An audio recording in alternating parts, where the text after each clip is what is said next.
से ही chit chat with Rajab and Ghazal Jawad का सेट लग गया। ओके जी, तो अब हम करने लगे हैं स्टार्ट अपनी चिट चैट।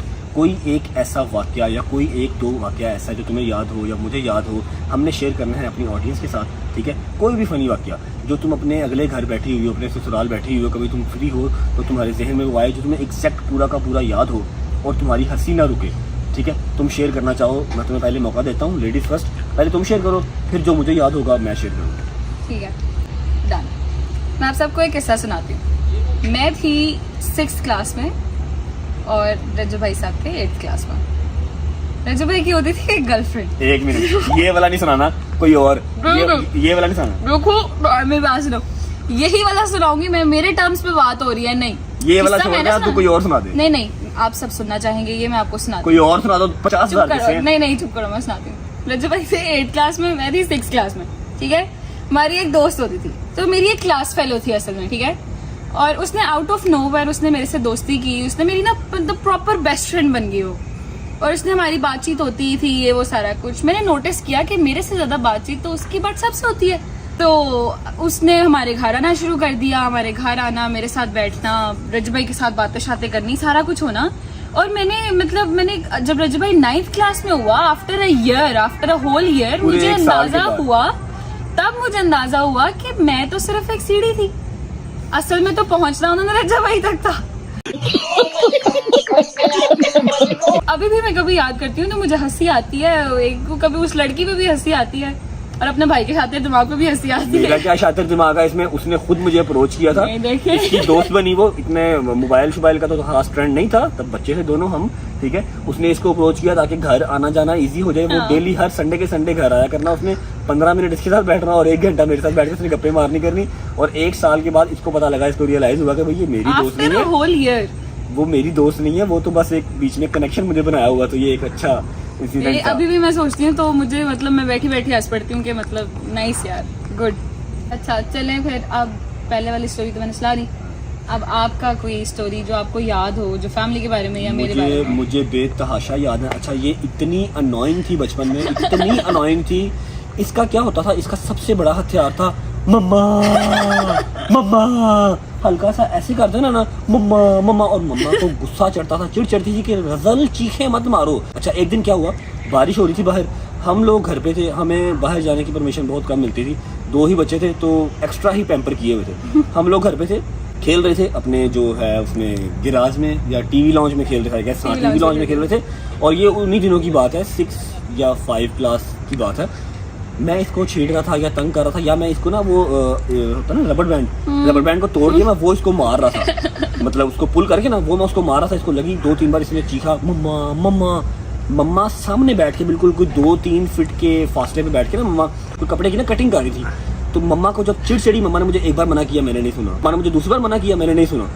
3rd टाइम मैं जमीन पे बैठा हुआ था, ये भी जमीन पे बैठी हुई थी, सामने मम्मा थी, मम्मा कटिंग कर रही थी, मम्मा ने कैंची ऐसे फेंकी। मतलब वो हमारे पुराना टाइम था तो हमारे फ्लोर पे चिप्स हुई हुई थी, अगर आप लोगों को पता हो तो चिप्स वाले फ्लोर पे मम्मा ने अपनी जो कैंची थी वो ऐसे मतलब फेंकी मम्मा ने, और वो कैंची मुझे यहाँ लगी, ये लेके आ कैमरा इधर, वो कैंची मुझे यहाँ लगी, ठीक है।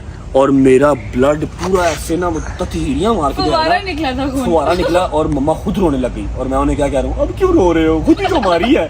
तो सामने वाले बिल्कुल अंकल थे, बाबा घर पे नहीं थे, वो आए, वो मुझे साइकिल पे अपनी बिठा के लेके गए, मुझे स्टिचेस लगवाए, और ये आज तक मुझे निशान है कि ये इसकी वजह से पड़ा था, ये मैं कभी नहीं भूल सकता। चलो अब कोई 3rd स्टोरी जो तुम्हें याद हो, प्रॉपर याद हो, वो तुम बताओ। हाँ, मैं बताती हूँ।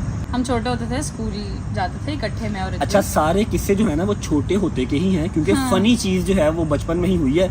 जब से अपना होश संभाला है ना, तब से जो कॉमेडी है ना वो जिंदगी से चली गई है, जिम्मेदारियां रह गई हैं और जिंदगी की दौड़ रह गई है बस। तो बोर ना होइएगा, सारे किस्से जो है वो बचपन के ही हैं। और मुझे लगता है कि आप लोग भी इस चीज़ से रिलेट करेंगे कि जो आपके फनी मोमेंट या जो आपकी कॉमेडी वाली लाइफ है ना वो बचपन में होती है ना, वो जवानी में नहीं आती। बताएं। हम छोटे छोटे होते थे, एक ही स्कूल में जाते थे, रज्जू भाई और मैं, हमारा स्कूल को होता था। तो मामा ने हमें देने टिफिन वगैरह, मामा कुछ ऐसा कुछ जैसे अब बच्चों को मिलते हैं बड़ी वो बन छन बना इस तरह, हाँ सैंडविच नहीं मिलते थे।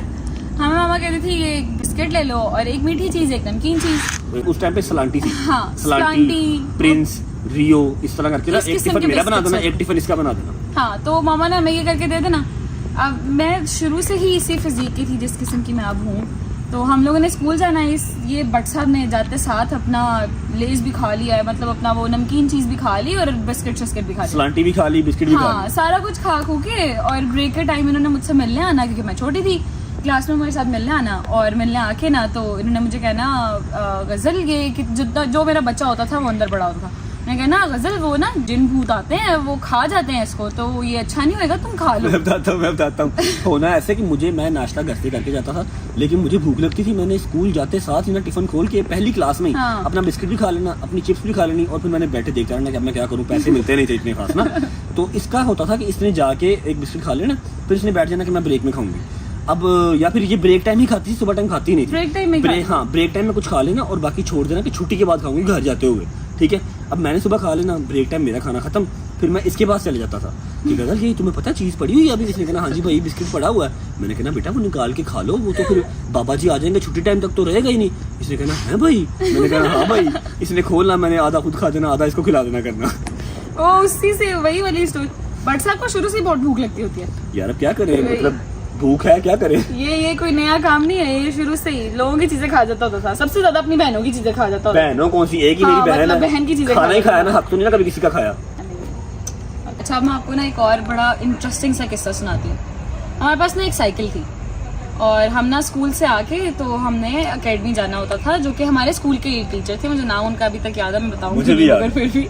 हमने ना स्कूल से, हमारी कॉलोनी से अगली ही कॉलोनी में उनका घर था जहाँ पे हम पढ़ने जाया करते थे, ट्यूशन जाते होते थे। तो हम लोग वहाँ पे तो मेरे ख्याल में हफ्ते में कोई 3 से 4 दफा ही पहुँचते थे ट्यूशन। अदरवाइज जो 2 दिन होता था, मैं आपको बताती हूँ हम क्या करते थे। 2 से 3 दिन हर वीक में। हर वीक में तो हमने क्या करना है कि हम लोगों ने जाना हमारी कॉलोनी क्रॉस करके ही, वो दूसरी कॉलोनी के बिल्कुल स्टार्ट में ना, अब तो गेमिंग अरीनास वगैरह हैं, उस टाइम पे होते थे वो दुकान होती थी, उसमें वो फूसबॉल और वो चीची फूसबॉल नहीं बिडावे, हाँ बिडावे फूसबॉल वही वाली, और टेकन 3 इस किस्म की ना गेम्स होती थी, चीची मीची, तो वो ना गेम्स होती थी। अब इन्होंने क्या करना, ये बट साहब ने मुझे साइकिल के पास बिठा देना, बाहरी, मतलब कि दुकान से बिल्कुल साइड बाहरी वो स्लोप सी बनी होती थी, उस पे इन्होंने मुझे बिठा देना और अंदर जाके ना इन्होंने घंटा और 1.5 घंटा में करना ना, मैंने बाहर बैठे हो ना कोई किताब पकड़, साइकिल का ध्यान रख रही हूँ मैं, बाहर बैठ के कोई ना कोई किताब पढ़ रही होती थी और ये अंदर ना गेम में खेल रहे हैं। 2 घंटे बाद उन्होंने कहीं जाके बाहर आना, फिर कहना अब क्या कर रहा है जाके, अब तो बड़ा टाइम हो गया, चल कल ही चलेंगे ट्यूशन, चल वापस चल। 1 मिनट नहीं, मैंने बीच में बाहर आया करना, मैंने आके देखना हाँ बैठी हुई है ना, साइकिल भी है, गजल भी है, बस ठीक है। ये मुझे नहीं पता चलता था, पीछे से देख के चले जाते थे वापस आ जाए। उस टाइम पे गेमिंग को काफी जो है ना वो स्ट्रिक्ट नजरों से पेरेंट्स देखते थे, तो हर गेमिंग सेंटर मतलब जो भी दुकान थी गेमिंग वाली, उसका अगर उन्होंने पर्दा लगाया होता था तो मैंने आगे से पर्दा साइड पे करा, मैंने देखना गजल बैठी है, साइकिल खड़ी है, बस ठीक है ओके, फिर जाके खेलते रख देना। तो 2 घंटे बाद जाके इन्होंने बाहर ना, अब तो घर चलते हैं, अब तो बड़ा टाइम हो गया, कल आएंगे ट्यूशन। तो मतलब हमने मुश्किल से हफ्ते के अंदर 3 से 4 दिन अकेडमी जाया करना, 4 दिन और 2-3 दिन जो है वो गेमिंग जोन में, और उसका नतीजा ये हुआ कि मैं यहाँ हूँ और ये माशाल्लाह डॉक्टर बन गई, क्योंकि मैं बाहर बैठ के किताब पढ़ रही होती थी और मैं गेमें खेल रहा था, और अभी भी मैं गेमें खेल रहा हूँ। अच्छा चिट चैट काफ़ी मज़े की हुई, इसको मज़ीद ट्रैक करके आप लोगों को बोर नहीं करेंगे, लेकिन हाँ इंशाल्लाह आने वाले कुछ व्लॉग्स में मुझे काफ़ी ज़्यादा कमेंट्स आ रहे हैं, काफ़ी ज़्यादा मैसेजेस आ रहे हैं, जब से हमने दूर के रिश्तेदार को इंट्रोड्यूस करवाया, पूछ रहे हैं लोग कि दूर के रिश्तेदार की शादी की वीडियो दिखाएं, पिक्चर्स दिखाएं, और इनकी शादी लव मैरिज है या अरेंज मैरिज है, ये मैं सारा कुछ आपको बताऊँगा। ये मैंने अपने हाथ से शादी की है, इस बच्चे की शादी मैंने अपने हाथ से की है, अपने बाप की जिम्मेदारी अल्हम्दुलिल्लाह मैंने खुद पूरी की है, और मुझे अल्लाह ने ये मौका नवाजा कि मैं अपने बाप की जिम्मेदारी पूरी कर सकूं, ठीक है, मैंने अपने हाथ से की है। अभी के व्लॉग में वो डल नहीं सकेगा, आपका जो व्लॉग है बहुत ड्रैग हो जाएगा, तो इंशाल्लाह किसी आने वाले व्लॉग में आपको प्रॉपर स्टोरी सुनाऊंगा कि इनकी शादी कैसे हुई, कैसे करवाई, कहाँ पे हुई। इसके मैं ये बता देता हूँ कि इसके मैंने आपको व्लॉग के स्टार्टिंग में भी बताया, लेकिन दोबारा बता देता हूँ, इसके 3 फंक्शंस हुए थे, नहीं हाँ, सबसे पहले मंगनी हुई, उसके 2 से 3 माह बाद निकाह हुआ, उसके 3 से 4 माह बाद दिसंबर में मेहंदी, नहीं पहले ब्राइडल शावर, हाँ पहले ब्राइडल शावर, फिर मंगनी, माइयों ब्राइडल शावर के बाद माइयों हुआ था, ब्राइडल शावर के बाद माइयों, उसके बाद मेहंदी, उसके बाद बारात, उसके बाद वलीमा। तो माशाल्लाह इसका फुल रीजों के साथ मैंने शादी की थी, राजी बाजी करके कि हाँ भाई मतलब बच्ची का कोई ख्वाहिश रहे ना। तो इंशाल्लाह किसी कमिंग व्लॉग में वो शेयर करेंगे। अभी के लिए इजाज़त दें, उम्मीद है आपको पसंद आया होगा, और मुझे पता है कि काफ़ी लोगों को रिलेट किया होगा। बचपन की स्टोरीज जो है ना बहन भाइयों की, वो ज़्यादातर इसी तरह की होती हैं। अगर आपको व्लॉग अच्छा लगा हो तो लाइक कर दीजिएगा, चैनल को सब्सक्राइब कर लें, आने वाले व्लॉग्स बहुत मजे के हैं, और बेल आइकन को प्रेस कर लीजिएगा, जैसे ही व्लॉग अपलोड होगा आपको नोटिफिकेशन आ जाएगा। अपना ख्याल रखें, मुझे इजाजत दें, होती है मुलाकात अगले व्लॉग में। अल्लाह हाफिज़।